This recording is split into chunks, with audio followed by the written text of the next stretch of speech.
At the very end of the axial gallery, there's a pit, about a 40-foot pit. And when they were exploring this pit, they were down about halfway, about 20 feet down, and they found this painted on the wall of the pit. And this reinforces the idea that this artwork was not done for decoration, right? Because you're not going to climb 20 foot down a 40-foot pit and draw something for decoration.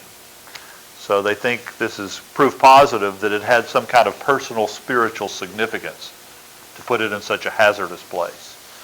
What's fascinating about this, of all the Ice Age painting, this is the only one where they found images that seem to be in relationship to each other to create some kind of narrative structure.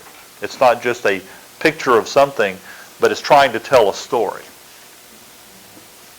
So what story do you see?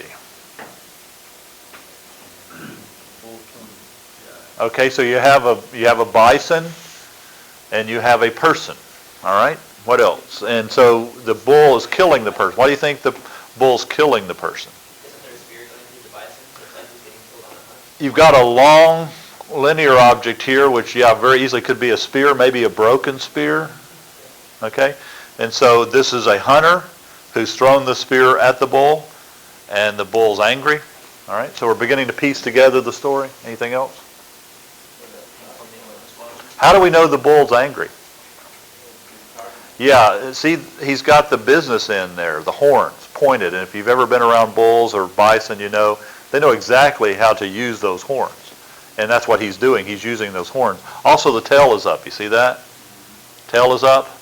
And it looks like they're showing like the hair standing up on the back. So it definitely gives that impression that this is not a happy bison at all. Ah, very good. That's what they think. That those loops there are actually his intestines. He's been disemboweled. That's the reason he's not happy. If you've ever been hunting, you know this is the kill zone right here, right? That's the shortest distance of the heart, right behind the front shoulder. This is where you want the spear to go, not here. This is not a good place because all the visceral organs are pushing the skin on the bottom of a bull or a bison. It's very taut because of the weight of the visceral organs. So any small slit there will cause the internal organs to pop out. And that's what's happened. At least that's the best scenario they can build. So the man was hunting, threw the spear, missed, wounded the bison. Wounded bison's not happy, and he's killing the man. Anything else we can extract from the... Okay, you've got a third object here that needs to be interpreted. And it does look like a bird. We say a flamingo. It has a very long leg, like flamingos would have. That's good. So is there any way to relate the two? Is it a decoration for a staff, like he's the leader of the tribe? Well, it's sticking in the ground. I guess he could have stuck it in the ground. There. Okay. Is there something about the image that would prove that it could be a decoy? Because that's what they think it is. They think it's a decoy. But what is it that would suggest that? Well, it looks like a bird, like a cowbird. If they had cowbirds, then sure. There is something here. Look closely, guys, that you could use to argue that.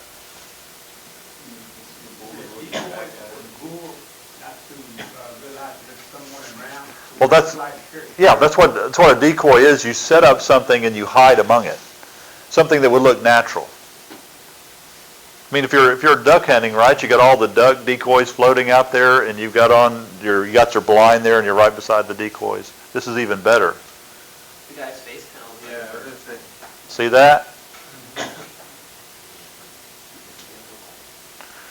The fact that he's got a bird head would lend support the fact that this is a decoy, that they set up these decoys and then he puts on some kind of bird head himself and just gets, because you got to have some way of getting close enough to get a good kill on the bison. So you see, we've built a story. It may be totally wrong, but at least we've been able to build a narrative structure from 20,000 years ago that the guy went out and set up the decoys, hid among the decoys, threw the spear, disemboweled the bison got mad and took him out. And so this is the obituary.